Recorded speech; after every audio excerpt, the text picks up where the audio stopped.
திருமாவளவனை பொறுத்தவரையும் அவர் வந்து தெளிவாக தான் இருப்பார் அப்படின்னு நான் நம்புகிறேன். ஸோ இது வந்து விரிசலுக்கு இது இட்டு செல்லுமா அப்படின்றதுலாம் எனக்கு தெரியல. விசிகே ஒரு தனி பார்ட்டி, அதனால் அவங்களோட அபிலாஷைகளை வந்து அவங்க எக்ஸ்பிரஸ் பண்ணுறாங்க. அது ஆதவ் அர்ஜுனா வந்து சொன்ன டைம் கரெக்டாக அப்படின்ற கேள்வி இருக்கே தவிர சொன்ன விஷயம் கரெக்டான்ற கேள்வி வந்து கட்டாயமாக இல்லைன்னு தான் நான் நினைக்கிறேன்.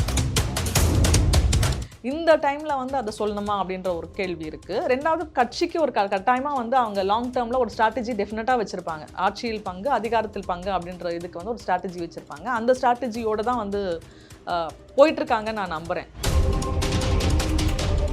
மாதிரியான ஒரு தலைவர் இருக்கார்ல, 30 ஆண்டுகளுக்கு மேலாக பல விஷயங்களை வந்து அவர் பார்த்துருக்காரு.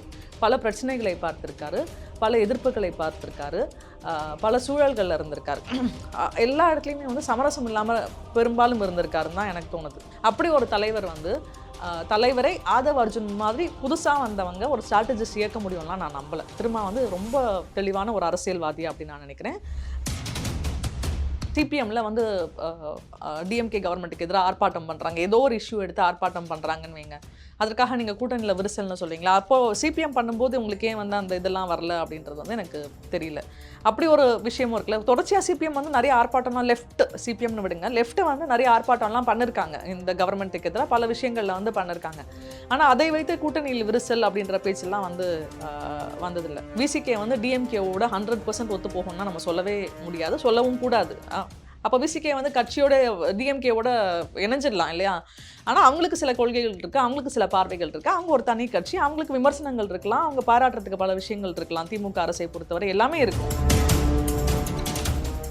Lyca productions Subaskaran presents super star Rajinikanth நடிப்பில் வேட்டையன் அக்டோபர் 10 முதல் உலகமெங்கும். விசிகா மகளிர் விடுதலை இயக்கம் நடத்தும் மது மற்றும் போதைப் பொருள் ஒழிப்பு மகளிர் மாநாடு October 2 உளுந்தூர்பேட்டையில். Feltham Tamil Sangam presents Deepavali Kondatam 2024 on 27th October in London. Media partner Red Nool. விசிகாவிலிருந்து துணை பொதுச் செயலாளர் ஆதவ் அர்ஜுனா பேசினது அப்படிங்கிறது மிகப்பெரிய அளவில் பரவலாக பேசப்பட்டது. ஏன்னா டைரக்டா உதயநிதி அட்டாக் பண்றாரு. அவர் இல்லைன்னு சொன்னார் இல்லையா? இல்லைன்னு சொன்னா அந்த பேட்டியை ஃபுல்லாக பார்க்கல. பட் அவர் வந்து உதயநிதியை சொல்லலைன்ற மாதிரி ஆதவ் அர்ஜுன் சொல்லியிருக்காருன்னு நான் நினைக்கிறேன். ஓகேனா இப்போ அதான் சினிமாலேருந்து டைரக்டாக வந்தவங்க எல்லாம் முதல்வர் ஆகணும்னு ஆசைப்படுறாங்க, துணை முதல்வர் ஆகணும்னு ஆசைப்படுறாங்கன்னு முதல் பேட்டியில் சொல்லியிருந்தாரு. அதன் பிறகு அப்புறம் மறுக்கிறாரு. ஸோ இது எப்படி புரிஞ்சுக்கலாம்? நம்ம உண்மையாகவே கூட்டணியில் விரிசல்னு புரிஞ்சுக்கலாமா, இல்லை இது எல்லாமே ஒரு எலெக்ஷனுக்கு வரக்கூடிய சட்டமன்ற தேர்தலுக்கான ஒரு ஸ்ட்ராட்டஜியாக எடுத்துக்கலாமா? விரிசல்னு நான் உண்மையிலேயே நினைக்கல. ஏன்னா விசிகே திருமாவளவனை பொறுத்தவரையும் அவர் வந்து தெளிவாக தான் இருப்பார் அப்படின்னு நான் நம்புகிறேன். ஸோ இது வந்து விரிசலுக்கு இது இட்டு செல்லுமா அப்படின்றதுலாம் எனக்கு தெரியல. அஃப்கோர்ஸ் ஆதவ் அர்ஜுன் சொல்கிறதுல ஒரு முக்கியமான விஷயம் என்னன்னா, அவங்களோட லாங் டேர்ம் இது வந்து அந்த மாதிரி இப்போ ஆட்சியில் பங்கு அப்படின்றது ஆட்சியில் பங்கு, அதிகாரம் பங்கு அப்படிங்கிறது விசிகோட டேக்லைனாவே இது. ஆமாம், லாங் டேர்ம் கோல் அது.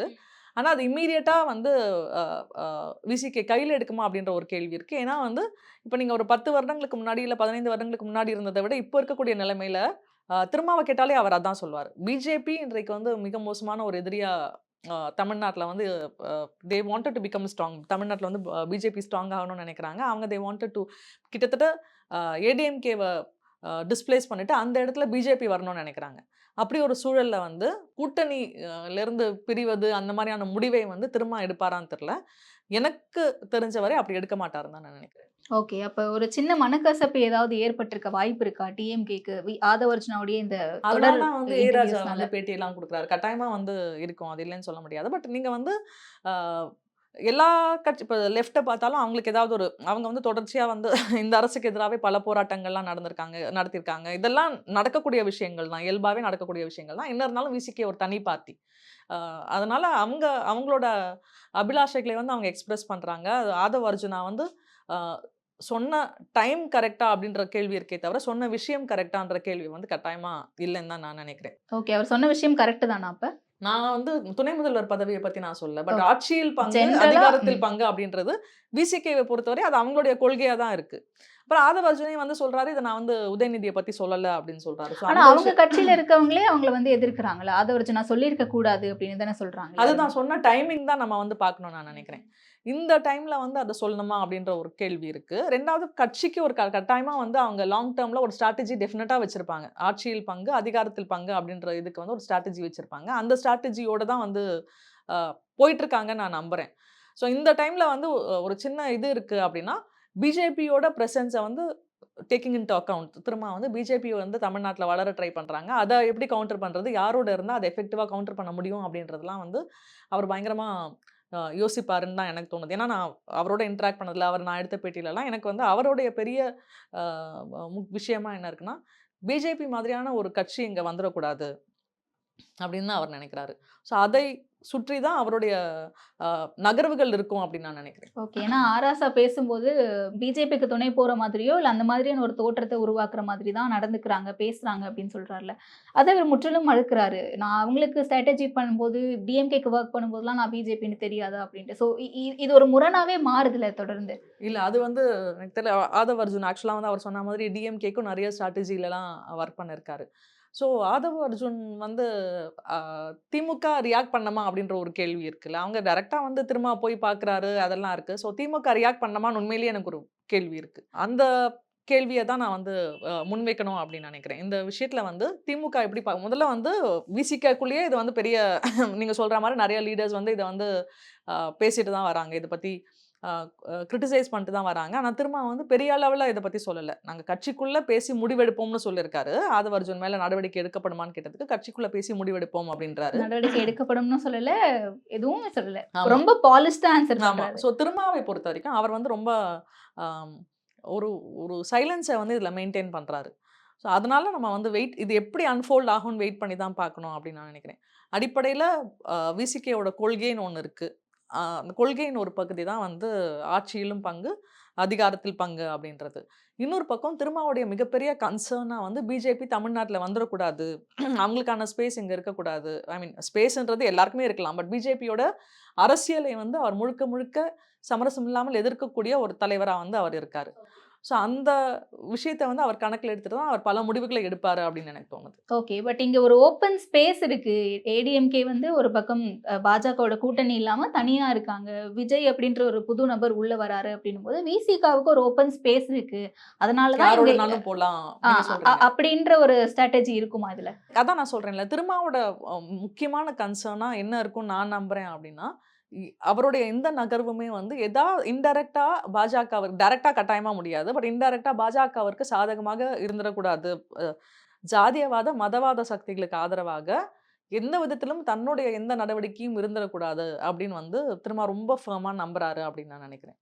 ஸோ அவருடைய அரசியலை பொறுத்தவரை, அவர் எடுக்கக்கூடிய முடிவுகளை பொறுத்தவரை இதுதான் ரொம்ப அவருடைய பெரிய கன்சர்னாக இருக்கும் அப்படின்னு நான் நம்புறேன். ஓகே. ஏன்னா இப்போ ரீசெண்ட் டேஸில் ஆதவ் அர்ஜுனா தான் விசிகாவுக்கு ஸ்ட்ராட்டஜி பண்ணி கொடுக்குறாரு. அண்ட் விசிகாவில் திருமாவை ஏற்கிறதே ஆதவ் அர்ஜுனா தான் அப்படின்ற வந்து அப்படி சொல்ல முடியாது. இல்லை, அதுதான் கேட்குறேன். அதை நீங்கள் ஏற்கிறீங்களா? அது ஏற்கக்கூடிய ஒரு அதை நான் ஏற்கல. ஒரு விஷயம் வந்து ஆதவ் அர்ஜுனுக்கு ஒரு ஸ்ட்ரென்த் இருக்குது. அவர் ஒரு ஸ்ட்ராட்டஜிஸ்ட். அவரால் ஒரு மாநாடு நடத்த முடியும். அவரால் எல்லாத்தையும் ஆர்கனைஸ்டாக பண்ண முடியும். விசிகேக்கு அது ரொம்ப இப்போ தேவை அப்படின்னு நான் நினைக்கிறேன். விசிகே வந்து ஆர்கனைசேஷனலாக மிகப்பெரிய பலம் இருந்தாலும் அதை ஒரு கொஹெரண்ட்டாக கம்ப்ளீட்டாக ஒரு கட்டுக்கோப்பான்னு சொல்லுவாங்கள்ல, அந்த மாதிரியான ஒரு விஷயத்துக்குள்ளே கொண்டு வரத்துக்கு ஒரு நபர் தேவை. அந்த ஸ்ட்ரென்த் வந்து ஆதவ் அர்ஜுனுக்கு இருக்குது. ஆனால் திரும்ப மாதிரியான ஒரு தலைவர் இருக்கார்ல, 30 ஆண்டுகளுக்கு மேலாக பல விஷயங்களை வந்து அவர் பார்த்துருக்காரு. பல பிரச்சனைகளை பார்த்துருக்காரு, பல எதிர்ப்புகளை பார்த்துருக்காரு, பல சூழல்களில் இருந்திருக்காரு. எல்லா இடத்துலையுமே வந்து சமரசம் இல்லாமல் பெரும்பாலும் இருந்திருக்காருன்னு தான் எனக்கு தோணுது. அப்படி ஒரு தலைவர் வந்து தலைவரை ஆதவ் அர்ஜுன் மாதிரி புதுசாக வந்தவங்க ஒரு ஸ்ட்ராட்டஜிஸ்ட் இயக்க முடியும்லாம் நான் நம்பலை. திரும்ப வந்து ரொம்ப தெளிவான ஒரு அரசியல்வாதி அப்படின்னு நான் நினைக்கிறேன். கருத்தியல் ரீதியாக தீர்க்கமான ஒரு அரசியல்வாதி. ரொம்ப ஒரு கன்விக்ஷன் இருக்கு, ஒரு ஐடியாலஜிக்கல் கன்விக்ஷன் இருக்கக்கூடிய தலைவர் அவர். அந்த கன்விக்ஷனை வந்து யாராலையும் அசைச்சு பார்க்க முடியாது. நான் 2-3 இன்டர்வியூ அவர் எடுத்திருக்கேன். அவரோட கிட்டத்தட்ட ஒரு 25 இயர்ஸாக நான் வந்து விசிகேவை கவர் பண்ணிட்டு இருக்கேன், ஆன் அண்ட் ஆஃப். தொடர்ச்சியெல்லாம் இல்லை, பட் அவங்க கட்சியோட நான் டச்சில் இருந்திருக்கேன், கவர் பண்ணியிருக்கேன். ஸோ திரும்ப வந்து இயக்குறாங்க அப்படின்றதெல்லாம் நம்பக்கூடிய விஷயமா எனக்கு இல்லை. நான் ஒரு கவர் பண்ண ஒரு ஜேர்னலிஸ்டாக, விசிகேவை கவர் பண்ண ஒரு ஜேர்னலிஸ்டாக அதெல்லாம் நான் வந்து நம்பலை. இந்த மாதிரியான பேச்சுக்கள்லாம் ஏன் வருதுன்னு தெரியல. ஆதவ் அர்ஜுன் வந்து அவர் சில விஷயங்களை பேசுகிறாரு. அவர் பேசக்கூடிய டைம் சரியா அப்படின்ற ஒரு கேள்வி இருக்குது. ஆனால் அதற்கு திரும்ப தான் பதில் சொல்லணும்னு நான் நினைக்கிறேன். அக்டோபர் 2ஆம் தேதி விசிகா சார்பில் இருந்து மது ஒழிப்பு மாநாடு நடத்திருக்காங்க. அண்ட் திமுகவில் இருந்தும் 2 பேர் ரெப்ரசென்ட் பண்ணி போவாங்க. ஆர்எஸ் பாரதியும் டிகே இளங்கோவனும் போவாங்கன்னு சொல்லியிருக்காங்கல்ல. ஸோ இது எல்லாமே தொடர்ந்து அதே மாதிரி நடந்துச்சு அப்படின்னா கூட்டணியில விரிசல் அப்படின்ட்டு இத்தனை நாட்கள் வந்த பேச்சுக்கள் எல்லாமே அப்படியே கூட்டணியில அமைதியாயிடுமா? விரிசல்ன்றது பேச்சுக்கள்னு மட்டும்தான் நான் உண்மையிலேயே இப்போவும் நம்புறேன். நீங்க வந்து இப்போ சிபிஎம்ல வந்து டிஎம்கே கவர்மெண்ட்டுக்கு எதிராக ஆர்ப்பாட்டம் பண்றாங்க, ஏதோ ஒரு இஷ்யூ எடுத்து ஆர்ப்பாட்டம் பண்றாங்கன்னு வைங்க, அதற்காக நீங்க கூட்டணியில விரிசல்னு சொல்றீங்களா? அப்போ சிபிஎம் பண்ணும்போது உங்களுக்கு ஏன் வந்து அந்த இதெல்லாம் வரல அப்படின்றது வந்து எனக்கு தெரியல. அப்படி ஒரு விஷயமும் இருக்குல்ல. தொடர்ச்சியா சிபிஎம் வந்து நிறைய ஆர்ப்பாட்டம்லாம் லெஃப்ட் சிபிஎம்னு விடுங்க, லெஃப்ட் வந்து நிறைய ஆர்ப்பாட்டம்லாம் பண்ணிருக்காங்க. இந்த கவர்மெண்ட்டுக்கு எதிராக பல விஷயங்கள்ல வந்து பண்ணிருக்காங்க. ஆனா அதை வைத்து கூட்டணியில் விரிசல் அப்படின்ற பேச்செல்லாம் வந்து வந்ததில்ல.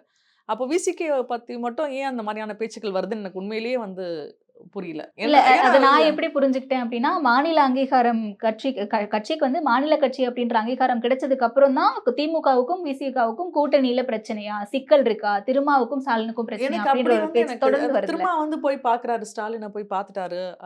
பார்த்து அதன் பிறகு வந்து அவங்க 2 பேரும் அனுப்புறாங்க ரெப்ரசன்டேட்டிவ்ஸை வந்து இந்த இந்த விஷயத்திற்காக மது ஒழிப்பு மாநாடுக்காக அனுப்புறாங்க. இந்த மாதிரியான விஷயங்கள்லாம் இருக்கு. ஸோ கூட்டணியில விரிசல் அப்படின்றது அது ஒரு என்ன சொல்றது, அதோ சும்மா ஒரு ஒரு பேசு பொருள் அளவிலேயே தான் இருக்கே தவிர, திரும்ப உண்மையிலேயே அப்படி ஒரு முடிவு எடுப்பாரா?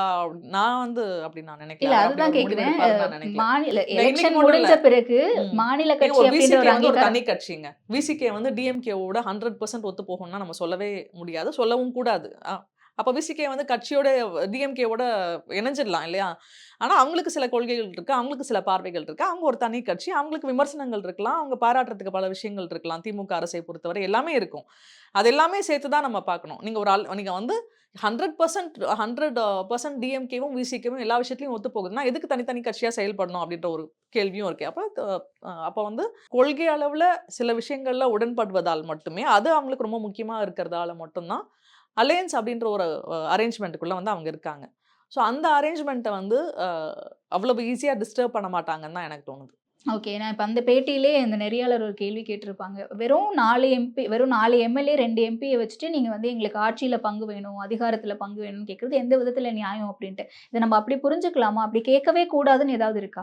இப்போ இமிடியேட்டா ஆதவர்ஜுன் அப்படி கேட்கிறாரான்னு, அவங்களோட லாங் டேர்ம் கோல், விசிகேவோட லாங் டேர்ம் கோல் வந்து ஆட்சியில் பங்கு, அதிகாரத்தில் பங்கு அப்படின்னு விசிகே சொல்றதோட அடிப்படையான விஷயம் என்னன்னா, அவங்க ரெப்ரசன்ட் பண்ற ஒரு அரசியல் இருக்குல்ல, அந்த அரசியலுக்கான அங்கீகாரத்தை தான் வந்து அவங்க முன்வைக்கிறாங்களே தவிர, அவங்களுக்கு வேணும் அப்படின்னு நான் நினைக்கல. அவங்களோட எம்எல்ஏக்கு, அவங்களோட எம்பிக்கு வந்து பங்கு வேணும் அப்படின்றது இல்ல. விசிகே பிரதிநிதித்துவப்படுத்தக்கூடிய ஒரு அரசியலுக்கான அங்கீகாரத்துக்கான ஒரு இதுதான் இது. ஒரு கோரிக்கைன்னு சொல்லலாம். அதுதான் இது. ஸோ அது இம்மீடியட்டா நடக்கும் அப்படின்லாம் வந்து விசிகேவுமே வந்து எதிர்பார்ப்பாங்க அப்படின்லாம் நான் நினைக்கல. ஸோ அப்படிதான். ஆராசாவே பெரம்பலூர்ல நின்றுருக்கலாமே, ஏன் வந்து நீலகிரியில நின்னாரு அப்படின்ற ஒரு கேள்வி எழுப்புறாரு. அப்படி புரிஞ்சுக்கலாமா அத? ஆராசாவுக்குமே அந்த ஒரு ரெப்ரசன்டேட்டிவ் நீங்க குடுத்தீங்க அப்படின்னா, அதுவே ஃபைனா இருக்குமா அப்ப? இப்போ ஆராசா வந்து கட்சியில இருக்காரு.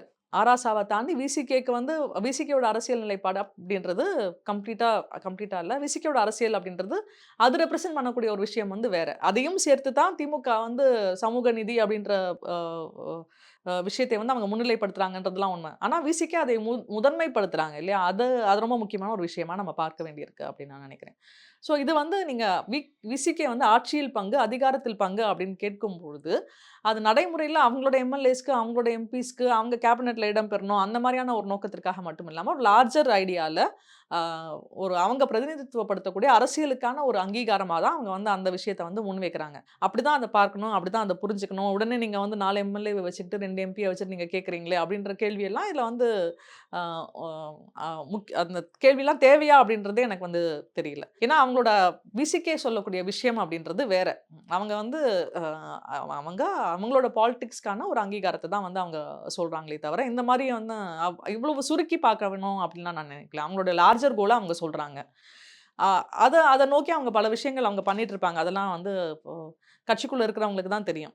ஸோ அதெல்லாமே சேர்த்து தான் நம்ம பார்க்கணும் அப்படின்னு நான் நினைக்கிறேன். Lyca productions Subaskaran presents super star Rajinikanth நடிப்பில் பேட்டையன் அக்டோபர் 10 முதல் உலகமெங்கும். விசிகா மகளிர் விடுதலை இயக்கம் நடத்தும் மது மற்றும் போதைப்பொருள் ஒழிப்பு மகளிர் மாநாடு October 2 உளுந்தூர்பேட்டையில். Feltham Tamil Sangam presents Deepavali Kondatam 2024 on 27th October in London. Media partner Red Nool.